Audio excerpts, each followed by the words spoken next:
Hello everybody, welcome to Boxing Science. In this video we're going to be taking Lerrone Richards through his final sports science testing session before he challenges for the IBO Super Middleweight Championship of the World.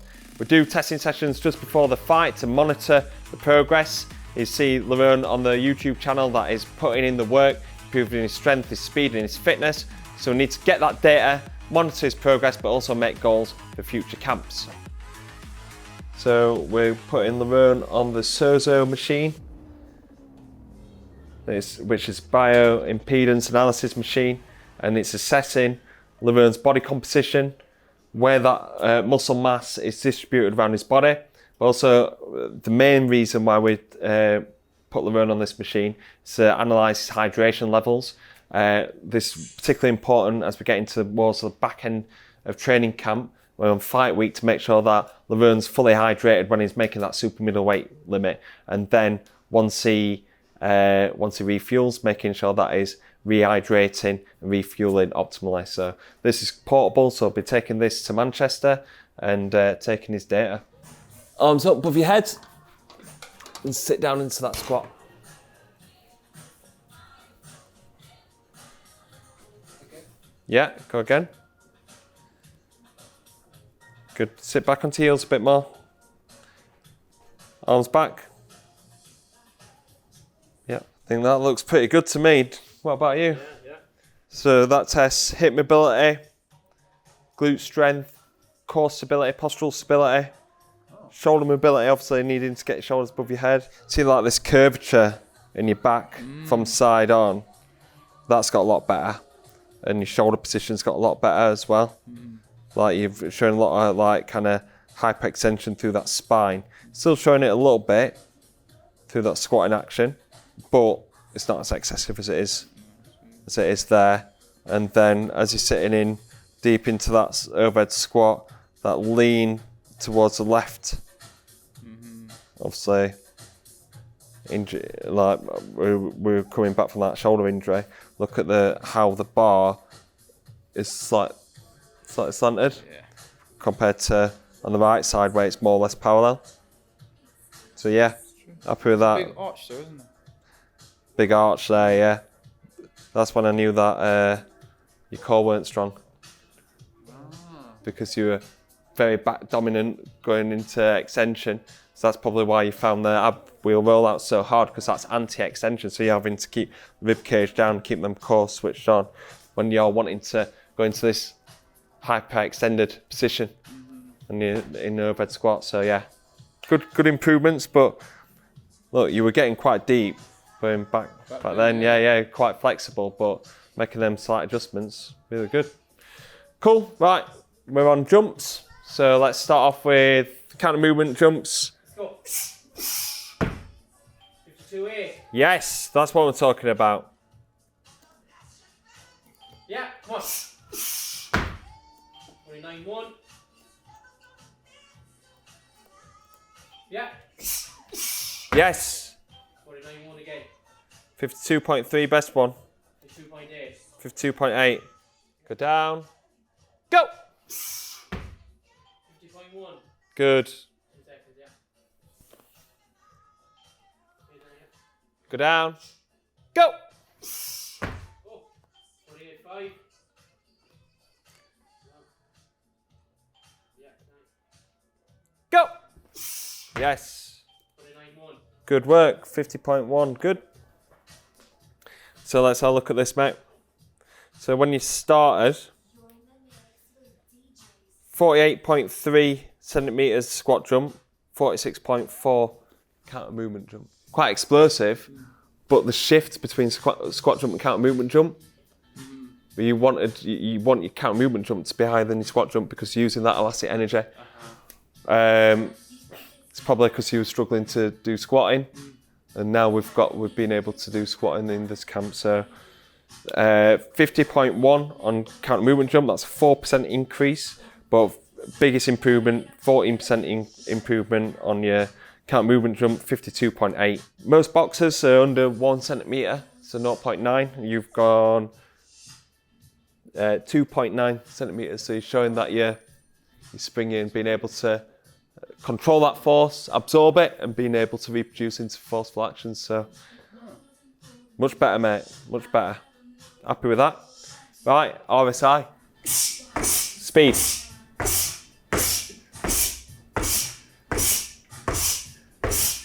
Yeah, tight. Stay in there. Good. Let's go. Let's go. Let's go. Let's go. Gone too high recently. We in terms of trap bar, we've been doing trap bar jumps, haven't we? I want to do full profile weight today. Might go to about 150 to just see what your trend is. So Is it just one lift once? no, 3 times, Yeah. rest, and then rest about a minute, 2 minutes, and then go again. 8-7, 8-7, 7-4, 9-9. Let's go up to 80 kilos and go for that again. Let's go, speed. 9-7. Go for 110. So what we're doing with Lerrone here is called a load velocity profile. You can do this on a range of different strength exercises. We're using the trap bar deadlift today, and this is to determine whether an athlete is more force dominant or more explosive. And we take the velocities at different weight loads. So we started at around about body mass today, and then we start building up towards what would be his 1 rep max. Today with Lerrone, we're not wanting to go to 1 rep max because it's not fitting in with his taper, but it's an effective way on predicting his 1 rep max. So if we get enough data leading up to around about 80% of his 1 rep max, we're then able to predict what his 1 rep max is, rather than actually putting him under that amount of strain, especially during taper phase. So yeah, it's a really effective assessment tool that we use with all athletes to just give us a little bit more information of what kind of strength athlete they are and what they need to work on, and also give us the velocity targets for when they're doing velocity-based training. Let's go.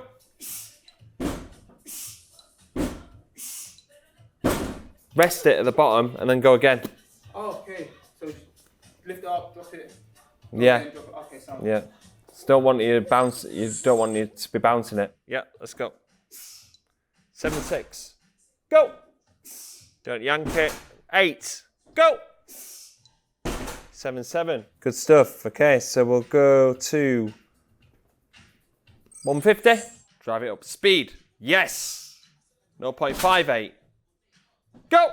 0.71. Yeah, good work. 0.68. Brilliant. Second rep, fantastic. 0.71. To 170, and then we'll cut it there. 5-7. Don't yank it. Go. 4-7. Chest up. Go. Better one. 5-3. 5-1, sorry. 5-7, your best one. So when you did it before, you're about 4 kilos heavier than what you are now. So when we compare it pound for pound, you're making some big improvements, especially around 1.8 to 2 times your body weight. So the heavier that it's going, you're getting stronger. So it's showing that we've really improved your strength, which is probably what we've wanted to improve on, innit? Because when you came into the program, you were explosive, but not as strong. So we've been really focusing on improving that strength. So pound for pound strength wise, when you get up to your predicted line is when you get to 2.1, 2.2, 2.3, between 15 and 20% better. And that was for March, where you were hitting 200 kilo trap bar deadlifts. So like before, when you first come onto the program, the only data that I had was you were around about 170. Yeah. 170 kilos, lifting at 0.35 meters per second. Today you're hitting 0.57 meters per second. So that's a massive improvement. I can't even work it out in my head how big that is. But yeah, you're talking about a 40% improvement. That's mad, yeah. Off the top of my head. So now we're going to be taking Lerrone through a lactate profile. And this is a physiological assessment to see how Lerrone responds to increased intensities. So the lactate profile is a bit like boxing. It's 3 minutes on, 1 minute off. Lerrone's starting at 10 kilometers an hour, and then after each 3 minutes, he has 1 minute total recovery.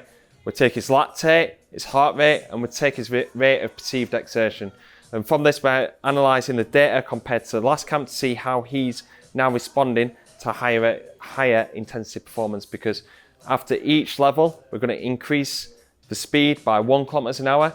So hopefully with Lerrone today, we're going to be hitting 18 kilometers an hour, and we're going to be able to compare his data compared to when he last boxed for the European title when he was in phenomenal shape. So I'm excited to see his results.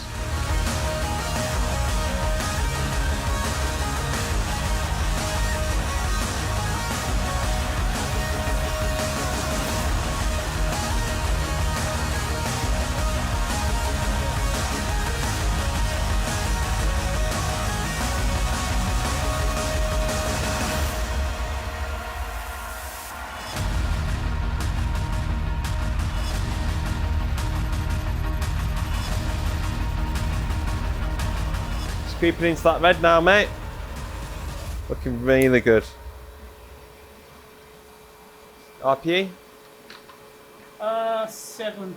6. Are you sure? Yeah, 6. Final answer? Yeah. There was no answer for 7, was there? Or 6, yeah. Turn your finger over a bit. Yeah, this is really good. Smashing these numbers, mate. 18, which you finished on last time. Oh yeah. So we'll do this, see how you are, we might push on to 19. The 3 measures that we're taking, we've got blood lactate, we've got heart rate and RPE. The reason why we take 3 different samples, 3 different measurements, is because they've got 3 different meanings. We've got heart rate, which is cardiovascular fitness, we've got lactate to see how his muscles are coping with the increased demands, and then RPE, which is rate of perceived exertion. How hard is Lerrone finding it? And we're seeing like some big changes in Lerrone's performance. Cardiovascular wise, his heart rate is at least 10 beats per minute lower than his last test. His lactate is not a steep curve, so he's responding better to high intensity performance. But also his RPE is a lot lower than last time. So it's showing that he's more comfortable and at ease with these increases in intensity. So really happy with the results so far. Lerrone's on level 18 now, which he finished on last camp. Let's see how he is after this. We might push him on to 19 to beat his personal best. Really happy with this. Listen, there's only ever been 2 people that have done this. You, when you complete it, Jordan Gill. Fittest on the programme. He's a featherweight. Super middleweights aren't supposed to do this. 19 kilometers an hour. Keep that concentration. December 18th. You're in control physically, psychologically, in control of this. Got a minute to go, mate. See the round out to the final bell. 5, 4, 3, 2, 1. Step off to the side. That was brilliant, mate. That was brilliant. Happy with yourself? Yeah, is that it done, yeah? That's it done, mate. Sorry, though. Find RPE. What did I say last time? 7. 8. Yeah, finger. Yeah, world class that, mate. Like I said, but only other person to do that. It's a very, very fit Jordan Gill. Thank you. Said he's a featherweight. Super middleweights aren't supposed to do this, mate. I'm not any super middle, am I? Yeah. Lovely, jubbly.